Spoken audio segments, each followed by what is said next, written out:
اعوذ باللہ من الشیطان الرجیم بسم اللہ الرحمن الرحیم السلام علی الحسین وعلی جمیع شہداء کربلا۔ سلام ہو امام حسین علیہ السلام کی ذات گرامی پر اور ان کے ساتھ شہید ہونے والے تمام جان ساروں پر۔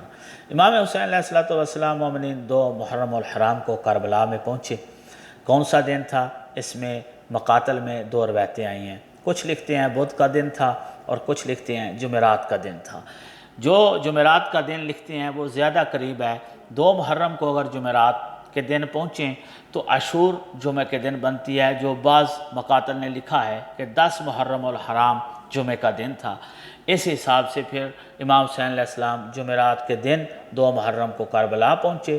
اور دوسرا سوال یہ پوچھا جاتا ہے کہ کیا امام نے واقعی 7 گھوڑے تبدیل کیے تو کیوں کیے؟ بہت ساری کتابوں میں یہ روایت موجود ہے کہ امام علیہ السلام جب کربلا پہنچے تو گھوڑے نے مرتجز نے آگے چلنے سے منع کیا، رک گیا، تو امام حسین علیہ السلام لم یزل یرکب فرسن بعد فرسن حتی راکب 7 افراسن، ایک گھوڑے کے بعد دوسرا گھوڑا تبدیل کیا، حتیٰ کہ مرتجز کے بعد 6 گھوڑے اور بھی تبدیل کیے، لیکن انہوں نے آگے چلنے سے انکار کیا، رکے رہے۔ تو امام حسین علیہ السلام بھی جانتے تھے کہ یہ زمین جو ہے وہ کربلا کی ہے، لیکن بتانا یہ چاہتے تھے کہ ہم جن سواریوں پہ بھی سوار ہیں وہ بھی ہمارے واقعے کو، ہماری اس آزمائش کو جانتی ہیں۔ جس طرح کہ رسول اللہ صلی اللہ علیہ وآلہ وسلم جب مدینہ میں داخل ہوئے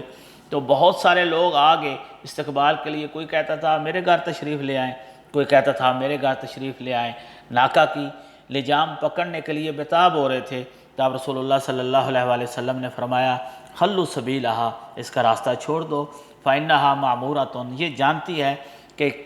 کس کے گھر میں جا کے اس نے بیٹھنا ہے، کہاں قیام کرنا ہے۔ اور ساری تاریخیں بتاتی ہیں کہ ابو ایوب نصاری کے گھر میں جا کر وہ ناکہ بیٹھی، وہیں پہ آپ نے مسجد بنائی، اور وہ ناکہ جس طرح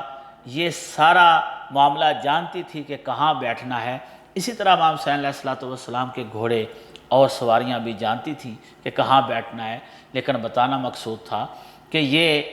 معمور الہی ہیں، یہ ہمارا واقعہ امر الہی ہے، تقدیر ہے، یہ آزمائش ہماری، ہمیں یہاں پہ اترنا ہے۔ اور اس لیے امام حسین علیہ السلام نے پھر فرمایا